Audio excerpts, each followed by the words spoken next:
Alhamdulillah adik-adik yang lun sayang.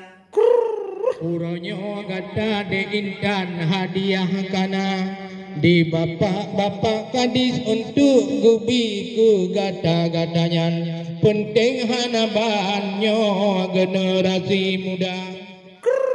Bukan tak sayang bungong melati hana legat hita kala norupa jamun lawinyo le generasi sedehan sakri wahai cedara suai bangat sadro hanjir takun kri ledan peduli bak sikula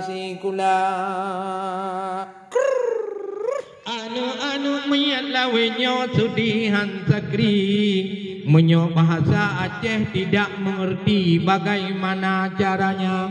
Mungkin ini pertama sekali lagi menjadi edukasi di sikula-sikula.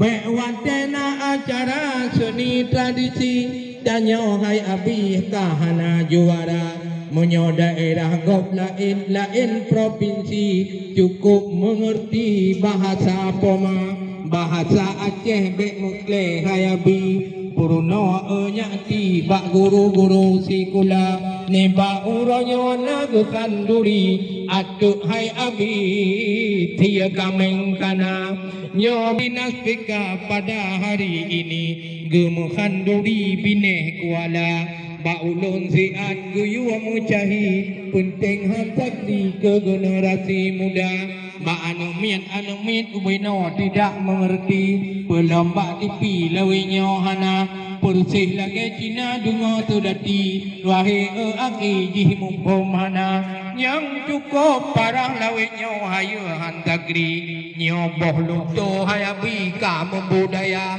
rada menata odena kanuri keruting hantagri tunyo bebe raya sehingga gudanyo payah tapi pengerti nyo mainan lagi nyo ngayabi na cukup bahaya yesidi baro payah babak menteri putuh nyo hai abi kunong anu mada kunong anu mada kalagi nyohi sudi hanzaki rumo zaki geba wahi adik bek meen nyo hana menteri untuk kunong boh kelahi kakli maaf.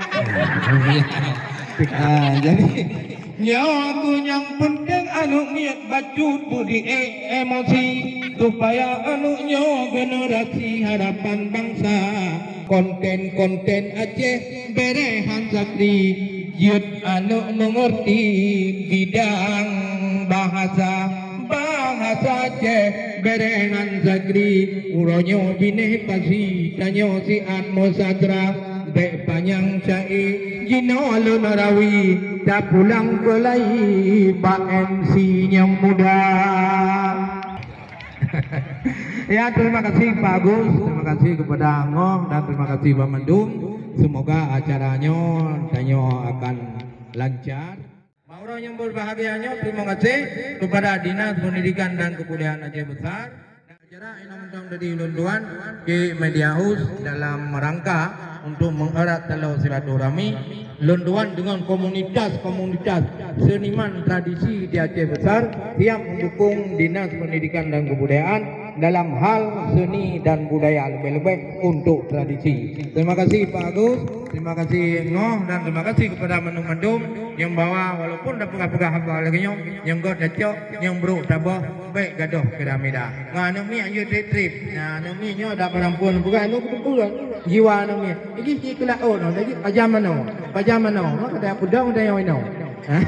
Ya ni je dak anu pegah belai gimana pajam. Eno Mendung, assalamualaikum warahmatullahi wabarakatuh.